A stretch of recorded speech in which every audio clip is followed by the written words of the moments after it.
Assalamualaikum warahmatullahi wabarakatuh. Halo teman-teman semua. Kembali lagi dengan saya Umi Humairah. Sekarang kita telah memasuki bab 12 yaitu VPN tunneling. Nah, pada VPN tunneling kurang lebih terdapat 16 materi yang akan kita bahas. Langsung saja kita bahas. 1. Konsep VPN tunneling. Virtual Private Network atau VPN secara umum dapat digunakan ketika menginginkan cara aman untuk mengakses jaringan LAN melalui internet dengan menggunakan konsep tunnel.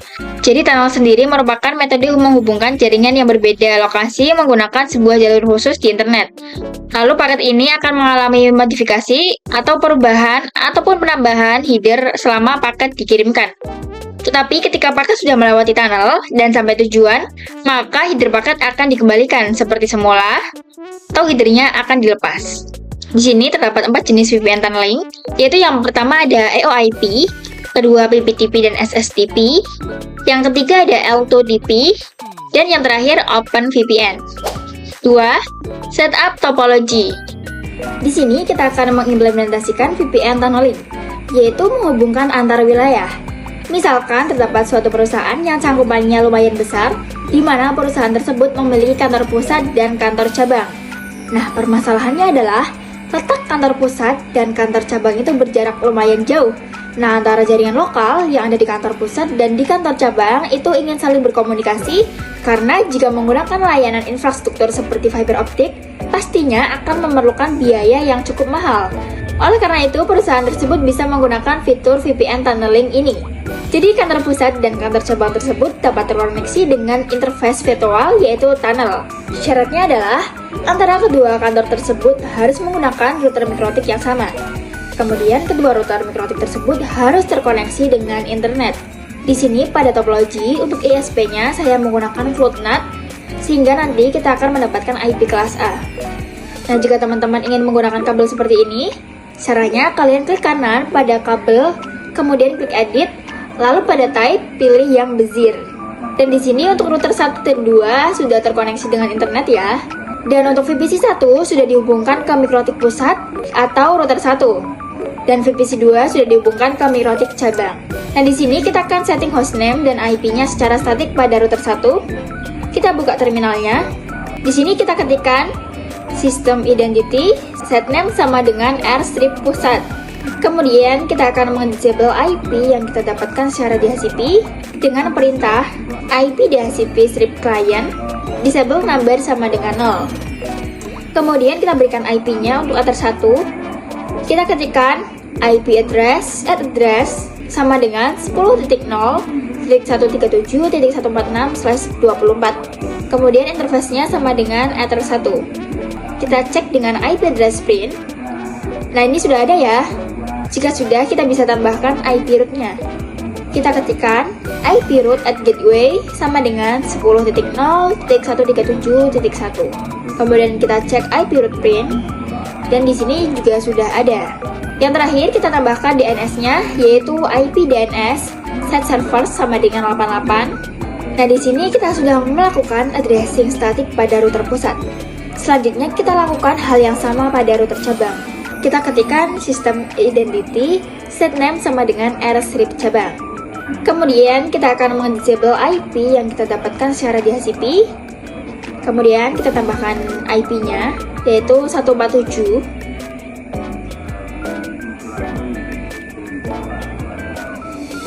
Kita tambahkan IP root gateway sama dengan 10.0.137.1. Kita tambahkan IP DNS-nya juga. Kemudian kita ping 888. Dan di sini kita juga telah selesai addressing di router cabang. 3. EOIP konfigurasi. Jadi, EOIP atau Ethernet over IP adalah protokol pada mikrotik router OS yang berfaedah untuk membangun sebuah network tunnel antar router mikrotik di atas sebuah koneksi TCP atau IP. EOIP merupakan protokol proprietary mikrotik dan support juga di Linux, namun harus dikompil manual. Maka, untuk memanfaatkan fitur ini, router di head of VICE dan router di branch of VICE itu wajib menggunakan router mikrotik. EOIP berfungsi untuk menghubungkan antar site, di mana antar site itu harus memiliki network yang sama. Oke, langsung saja kita konfigurasikan EOIP-nya. Di sini kita masuk ke router pusat terlebih dahulu. Kita masuk ke menu interface, kemudian kita klik add, kita pilih yang EOIP tunnel. Kemudian pada name, kita definisikan, misalkan dari router pusat, berarti deskripsinya yaitu EOIP tunnel to cabang.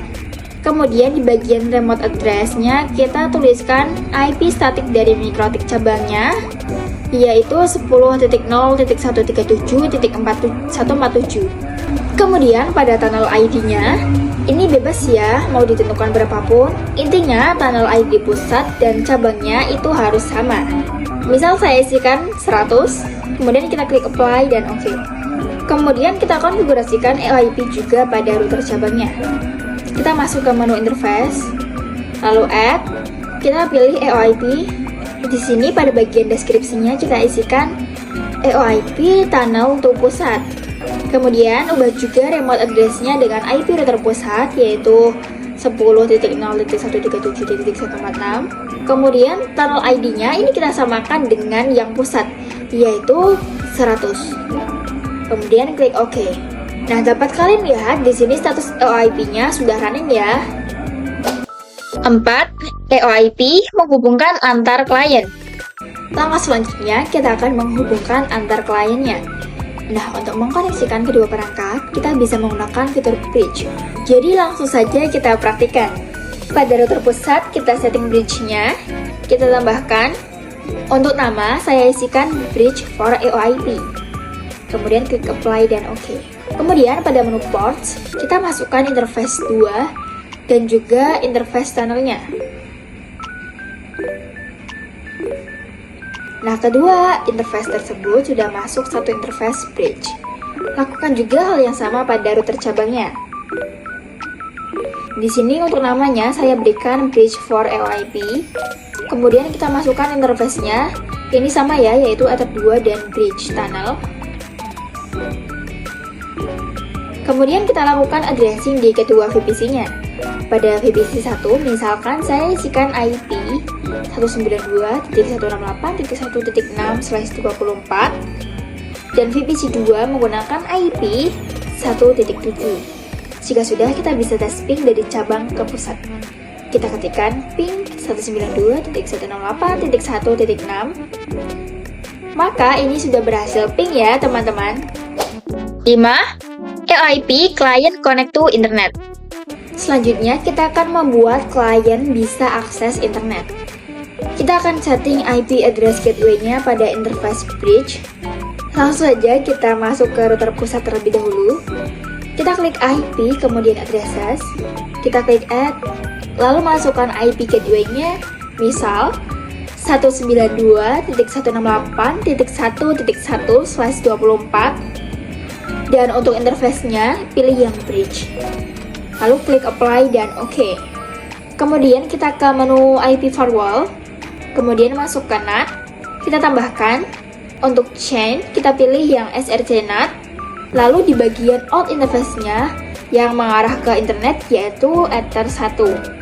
Dan pada bagian action, kita pilih Masquerade. Jika sudah, kita lakukan hal yang sama pada router cabang. Pada IP addresses, untuk IP-nya kita gunakan 1.2 dan interface-nya kita pilih bridge, kemudian apply dan OK. Selanjutnya kita ke menu firewall, kita tambahkan, untuk chain-nya pilih SRC NAT, ini sama ya. Lalu di bagian interface-nya yang mengarah ke internet yaitu Ether 1. Dan pada bagian action pilih Masquerade, kemudian apply dan OK. Selanjutnya kita konfigurasikan di kedua VPC-nya. Pada VPC 1, kita ketikkan IP address-nya 192.168.1.6/24. Kemudian gateway-nya yaitu 192.168.1.1/24. Kemudian kita tambahkan IP DNS-nya yaitu IP DNS 888. Di sini kita bisa lakukan ping ke internet. Kita ping 888. Perhatikan di sini untuk VPC 1 ini sudah bisa akses internet ya. Kemudian kita bisa lakukan hal yang sama di VPC 2-nya. Kita masukkan IP-nya yaitu 1.7 dan gateway-nya 1.2. Kemudian DNS-nya yaitu IP DNS 888. Lalu kita coba untuk ping 888. Oke, di sini sudah berhasil ya, teman-teman. 6. PPP, Point to Point Protocol. PPP adalah kepanjangan dari Point to Point Protocol. Ini merupakan jenis VPN tunneling yang digunakan untuk membangun tunnel atau koneksi langsung antara dua lokasi yang berbeda melalui internet. PPP dapat menyediakan layanan autentifikasi koneksi, kripsi, dan kompresi. Jadi untuk jenis PPP ini dibilang lebih aman dari EOIP. Banyak juga router yang mendukung berbagai tunnel PPP ini, seperti PPoE, SSTP, L2TP, PPTP, dan lain-lain. PPP juga merupakan salah satu tunnel yang menyediakan enskripsi melalui IP. PPP digunakan ketika klien network pada sisi pusat dengan klien network pada sisi cabang memiliki network yang berbeda. Nah, PPP ini merupakan tunnel yang banyak digunakan karena hampir semua OS support PPTP client. Router OS yang mendukung yaitu PPTP client dan PPTP server. PPTP menggunakan port TCP 1723 dan IP protokol 47GRE atau Generic Routing Encapsulation yang digunakan untuk mendukung PPTP di jaringan. 7. PPP konfigurasi. Di sini kita akan lakukan konfigurasi PPTP. Jadi untuk PPTP ini bekerja layaknya klien dan server. Di sini yang akan menjadi servernya adalah router pusat dan kliennya adalah router cabang. Kita akan melakukan addressing pada router pusat terlebih dahulu. Kita klik IP addresses. Dan di sini untuk konfigurasi sebelumnya sudah saya hapus. Kemudian kita klik add. Lalu masukkan IP address di Ether 2 yang akan menjadi gateway pada VPC 1. Kita ketikkan IP-nya yaitu 192.168.1.1/24. Kemudian interface-nya pilih Ether 2. Kita apply dan OK. Selanjutnya kita setting DHCP server pada router pusat sehingga nanti VPC akan mendapatkan IP secara otomatis. Kita masuk ke menu IP DHCP server. Kemudian pada menu DHCP pilih DHCP setup. Lalu pilih Ether 2. Kemudian kita next saja hingga selesai. Selanjutnya kita lakukan hal yang sama pada router cabang. Pada menu IP address kita klik add. Kita berikan IP-nya yaitu 192.168.2.1/24. Untuk interface-nya sama yaitu Ether 2. Kemudian apply dan OK. Kemudian kita konfigurasikan juga DHCP-nya. Kemudian klik DHCP setup lalu pilih Ether 2. Kemudian kita next saja hingga selesai. Jika sudah, kita bisa request IP DHCP di kedua VPC-nya. Pada VPC-nya kita ketikkan IP DHCP.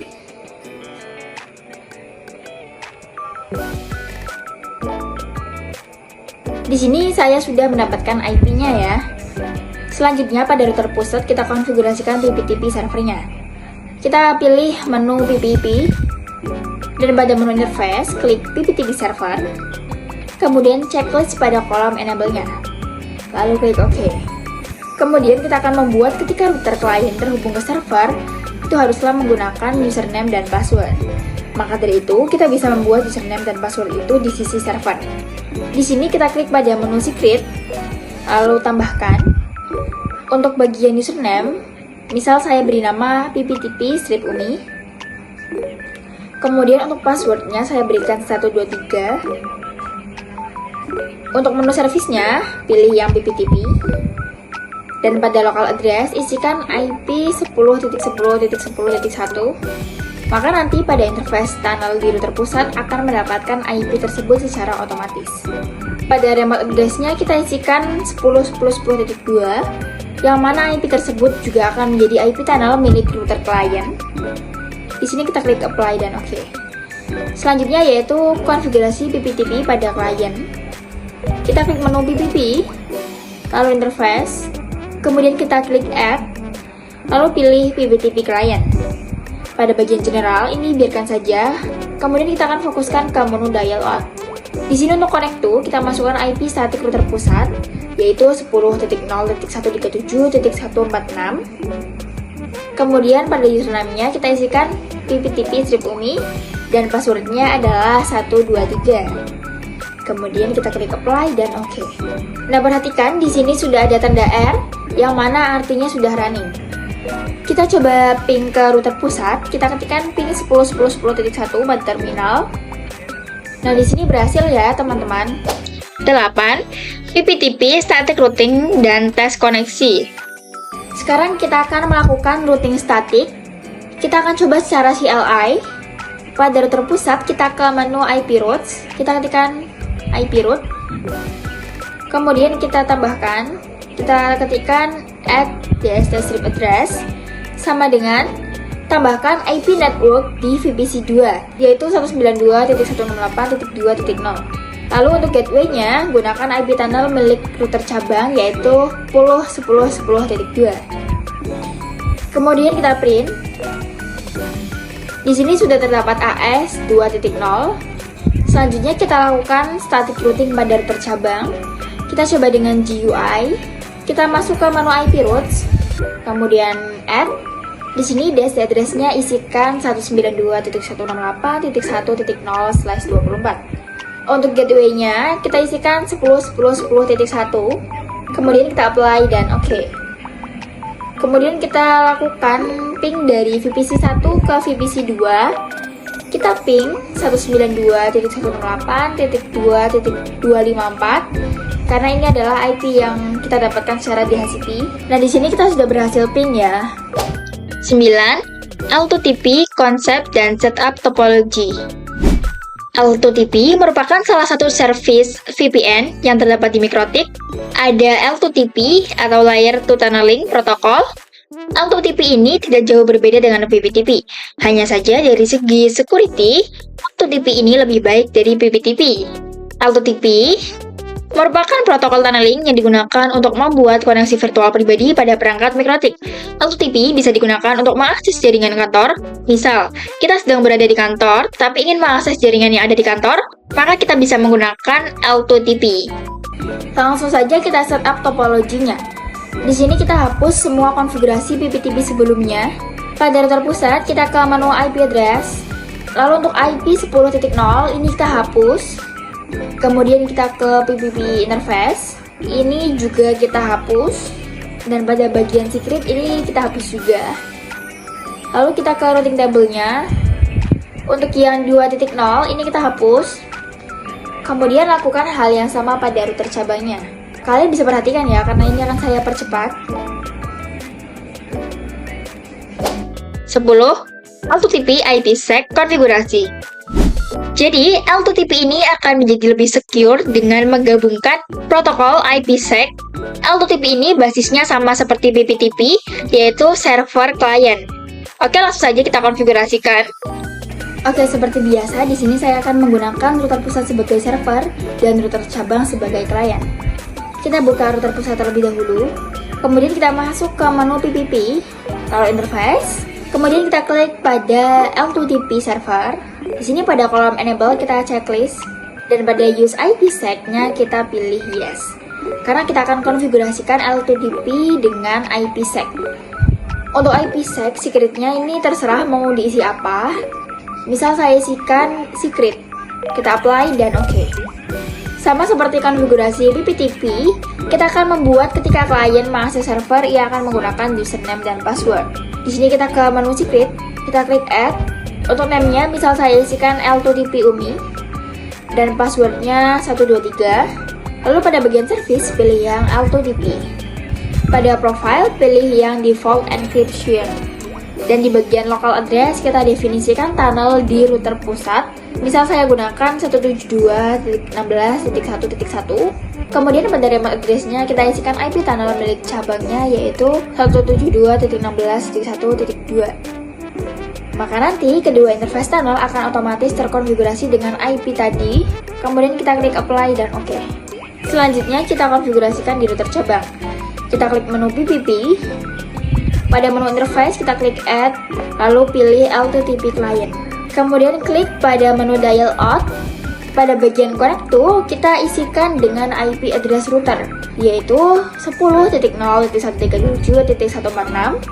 Kemudian pada bagian username dan password, sesuaikan dengan yang kita konfigurasikan sebelumnya, yaitu username-nya L2TP UMI dan passwordnya 123. Lalu pada profile, pilih yang default encryption. dan checklist di bagian kolom use IPsec. Lalu masukkan IPsec-nya, yaitu secret, lalu klik apply dan oke. Oke, bisa kalian lihat di sini sudah running ya teman-teman. Kita ke terminal untuk tes ping ke router cabang. Kita ping 172.16.1.2. Maka ini berhasil ya. 11. L2TP, static routing, dan tes koneksi.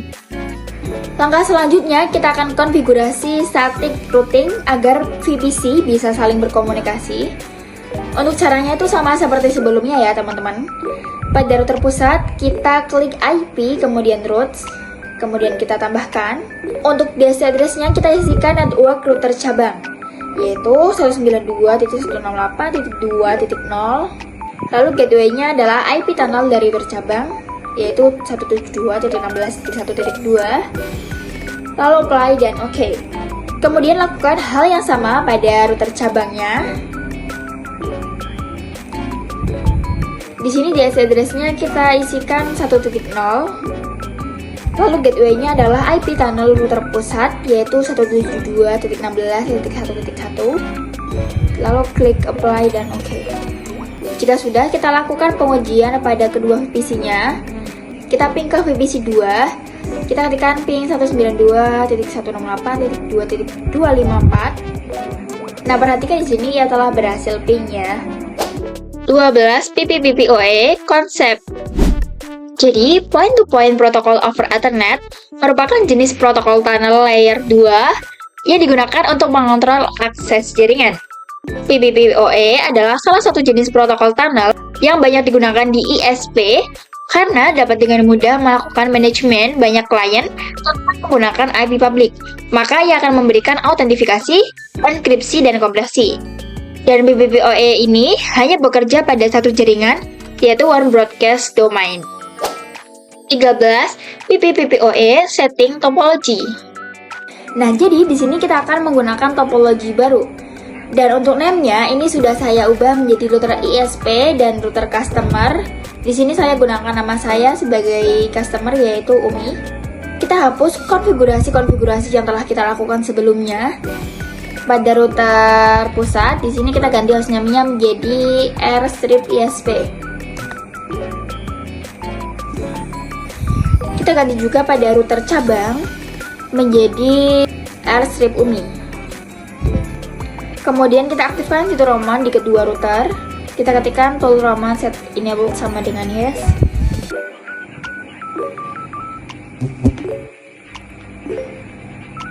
Lalu kita hubungkan dengan Winbox. Pada router ISP, kita klik interface. Di sini kosong ya. Kita lihat juga pada bridge. Ini sama, kosong. Kemudian pada PPPP, lalu L2TP server dan PPTP server. Ini kita uncheck list. Pada menu secret, ini kita hapus saja. Kemudian pada IP address, untuk IP yang mengarah ke Ether 2, kita hapus. Kemudian lakukan hal yang sama pada router Umi. Di sini untuk prosesnya akan saya skip saja karena sama ya teman-teman. 14. PPPoE konfigurasi. Di sini sudah ada dua VPC yang terkonek dengan router customer. Dan nanti untuk router ISP akan kita konfigurasikan sebagai PPPoE server, di mana ia bertindak sebagai ISP. Dan untuk router Umi ini akan kita konfigurasikan PPoE client yang bertindak sebagai customer. Oke, langsung saja kita konfigurasikan PPoE server pada router ISP. Kita klik pada menu PPP, lalu pilih PPoE server dan klik add. Untuk service name, misal saya berikan nama service PPoE Umi. Lalu pada interface kita pilih yang mengarah ke router Umi, yaitu Ether 2. Lalu klik OK. Seperti biasa, kita akan membuat customer dapat terkoneksi dengan server menggunakan username dan password ya. Kita ke menu secrets, kita tambahkan untuk username, misal saya gunakan PPPoE Umi. Untuk passwordnya isikan 123 dan di bagian service pilih yang PPPoE. Kemudian pada bagian local address dan remote address seperti yang sudah saya jelaskan sebelumnya. Di sini misal saya isikan IP 192.168.1.1 untuk local address. Dan untuk remote address isikan 1.2. Kemudian klik apply. Selanjutnya kita konfigurasikan PPPoE client. Kita masuk ke PPP, kemudian klik add, lalu pilih PPPoE client. Di sini pada menu general, di bagian interface yang mengarah ke ISP adalah Ether 1. Pada dial out, di sini kita masukkan username dan passwordnya terlebih dahulu, yaitu PPPoE UMI, dan passwordnya 123. Kemudian checklist pada kolom add default root dan use peer DNS. Maka nantinya customer dapat mengakses internet secara otomatis. Kita klik apply dan OK. Setelah kita apply, nantinya akan muncul error atau konfigurasi PPoE telah berhasil. Di sini kalian bisa klik new terminal untuk cek koneksinya. Kita cek dengan pin 192.168.1.1. Nah, perhatikan di sini sudah berhasil ya. 15. PPPoE share internet connection di customer. Seperti yang saya jelaskan sebelumnya, bahwa router customer ini sudah mendapatkan akses internet. Namun untuk VPC-nya ini belum mendapatkan akses internet. Maka dari itu kita akan coba share internet dari router customer ke jaringan lokal. Di sini kita ke menu bridge, lalu klik add. Untuk nama, misalkan saya berikan bridge for PPoE. Kemudian apply dan OK. Lalu pada menu ports, tambahkan interface 2. Lalu tambahkan juga untuk Ether 3. Selanjutnya, kita pilih menu IP addresses. Kemudian klik add. Lalu masukkan IP-nya. Misalkan 10.10.1/24. Kemudian untuk interface-nya kita pilih bridge. Lalu klik OK. Kemudian kita konfigurasikan DHCP server agar VPC mendapatkan IP address secara otomatis. Kita ke menu IP DHCP server, lalu klik DHCP setup. Pada bagian interface, pilih bridge for PPPoE.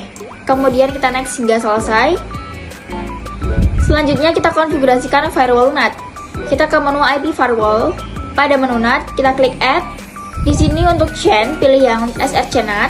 Lalu out interface-nya adalah PPPoE. Pada action, kita pilih yang masquerade. Kemudian klik apply dan OK. Selanjutnya kita bisa melakukan pengujian pada VPC-nya. Kita request IP pada VPC dengan perintah IP DHCP. Jika sudah, kita coba ping 888. Nah, bisa kalian lihat di sini sudah berhasil ya. 16. PPPoE limitasi bandwidth pada PPoE.